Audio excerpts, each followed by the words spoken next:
et bienvenue dans cette toute nouvelle vidéo. Aujourd'hui, je vous propose qu'on s'amuse ensemble à manipuler un petit peu la partie entière.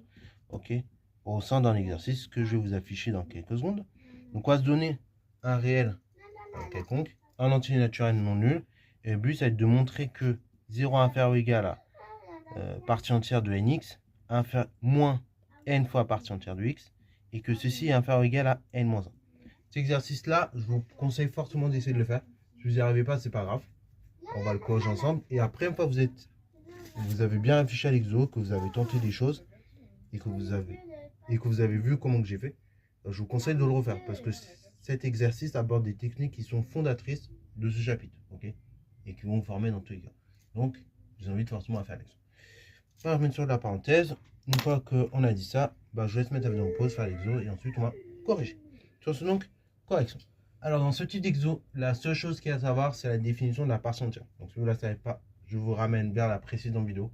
Donc c'est dans les 5 dernières minutes, je vous explique en gros ce que c'est que la partie entière. Voilà, donc autour de la 40e minute, j'essaierai de mettre un timecode quand même pour que vous puissiez vous repérer. Mais non, c'est autour de la 40e, 45e minute. Enfin, entre 40 et 45 minutes, vous avez la définition de la partie entière. Voilà. Et c'est à peu près tout ce qu'il faut savoir pour faire l'exo en fait. Ok, vous savez ce que c'est que la partie entière, il y a un certain nombre de règles d'inégalité et vous pouvez faire l'exo. Alors, du coup, dans ce type d'exo, on va en encadrement de ceci. Donc, déjà, première chose qu'on peut constater à l'œil, quand on a refait l'exo, c'est que par définition, la partie entière, alors, prenons ce qui marche mieux, on a que ceci, c'est un entier relatif.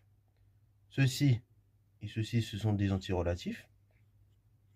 Donc, par produit d'entiers relatifs, c'est un entier relatif.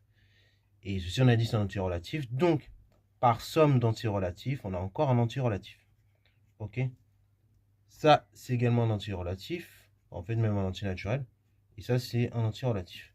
Ok, donc là, en fait, on peut constater qu'on a des inégalités entre entiers relatifs. Alors, le fait que là, quand tu additionnes des nombres relatifs ou que tu multiplies des nombres entiers relatifs entre eux, ça donne encore des entiers relatifs.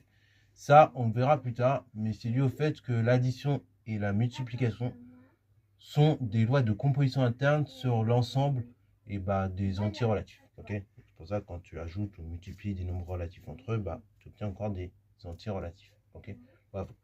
Bon, donc déjà, c'est une première chose qu'on peut constater, c'est qu'on a des inégalités entre entiers. Ok, mais concrètement, comment ça m'aider pour faire l'exo? Comme je l'ai dit, la seule chose qu'il y a à savoir dans ce type d'exo, c'est écrire les définitions de partie entière de nx. Donc dans un premier temps, je vais écrire la définition de partie entière de nx.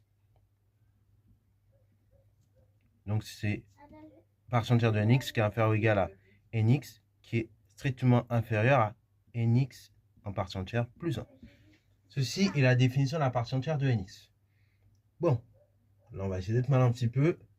Ce que je vous propose, c'est que à la fin on va avoir un encadrement de partie entière de nx moins n fois partie entière de x. On va montrer qu'on a exactement cet encadrement là.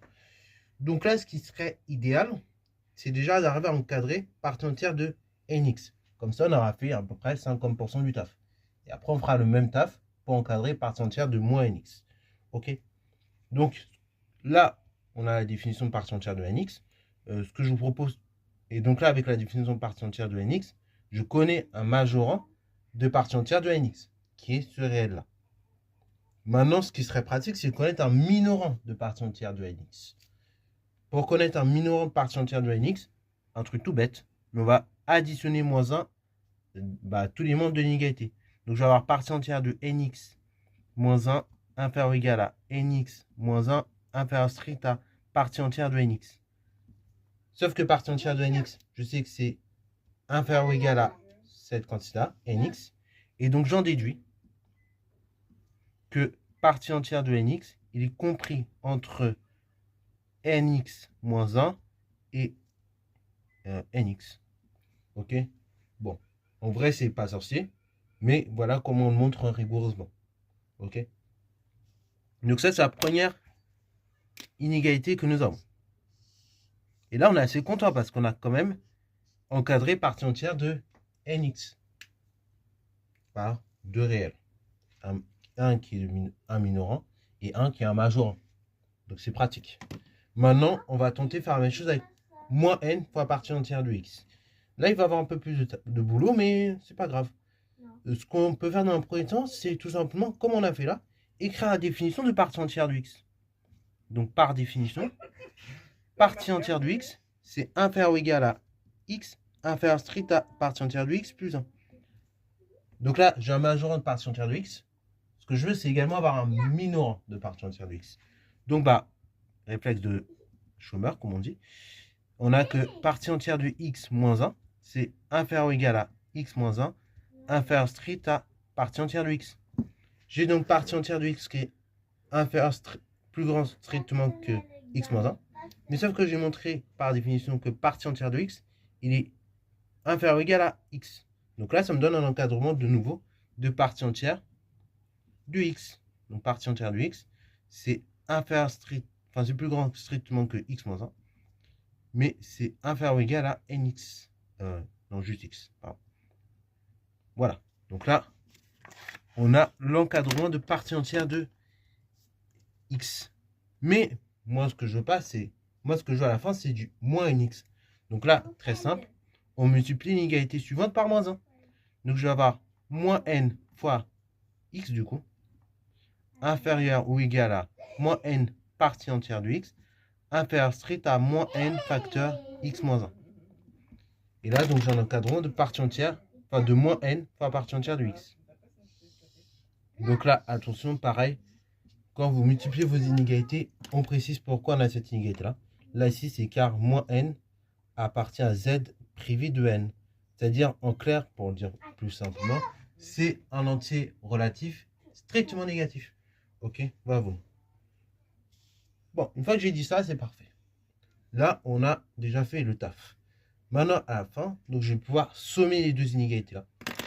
Je vais noter 1, puis 2, pour avoir l'inégalité finale. Sauf que là, si je regarde un petit peu, qu'est-ce que j'ai? Inégalité large, inégalité stricte, inégalité large. Inégalité large, inégalité stricte. Donc là, quand je vais sommer les deux inégalités, est-ce que ça va me donner une inégalité large ou une inégalité stricte? Et bien la réponse, c'est que ça va me donner une inégalité stricte. Ok? Donc ça va être inférieur strictement à nx moins n fois partie entière de x. Ceci, là, partie entière de nx moins n fois partie entière de x est strictement plus grand que la somme des deux, c'est-à-dire nx moins 1 moins nx. Et c'est partie entière de nx moins n fois partie entière de x est strictement inférieur à nx moins n x. Et là, je vais développer plus n. Ok. Bon. Alors, pourquoi d'ailleurs la somme d'une inégalité stricte avec une inégalité large, ça vous donne une inégalité stricte? Imaginez, donc là, je vais essayer de trouver un exemple un peu tordu. Imaginez donc j'ai une personne A qui fait 1m20 et une personne B qui fait 1m21. Et on va dire on a une personne C qui fait 1m70 et une personne D qui fait 1m70. Ok. Bon, on est bien d'accord qu'on est dans la situation qu'on a là. Hein. A strictement plus petit que C et B inférieur.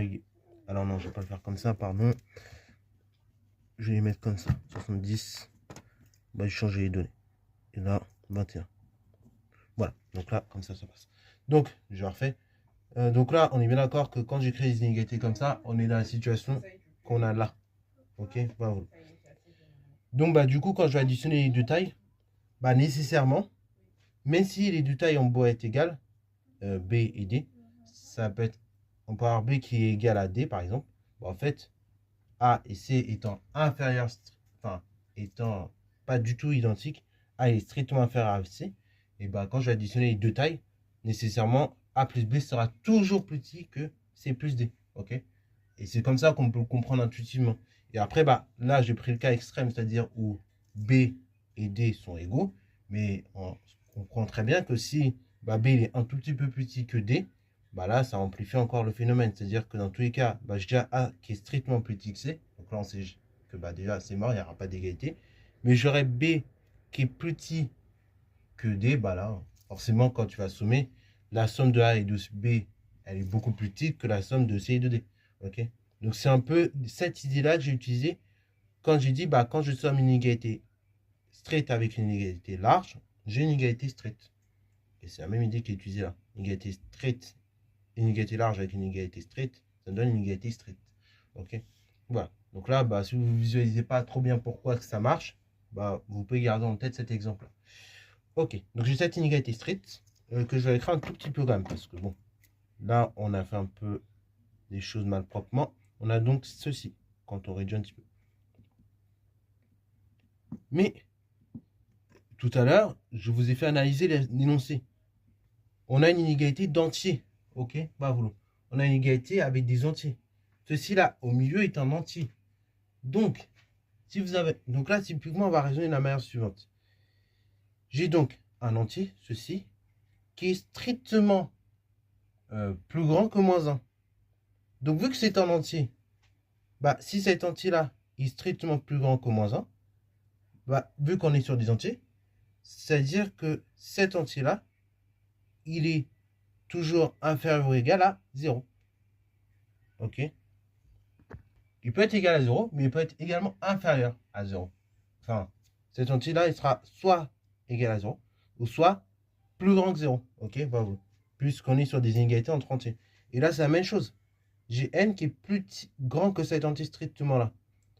Bon, bah, si je retire 1, donc j'aurai n-1 à droite, et donc j'aurai cet entier-là qui pourra être soit égal à n-1, ou soit il est inférieur à n-1. Ok?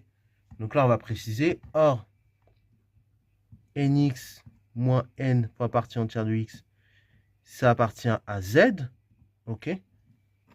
Donc du coup, bah, moins 1 inférieur ou égal, inférieur strict à partie entière de nx moins n fois partie entière de x implique que on a 0 inférieur ou égal à partie entière de nx moins n fois partie entière de x. Ok? Parce qu'on est sur des entiers relatifs. Ok?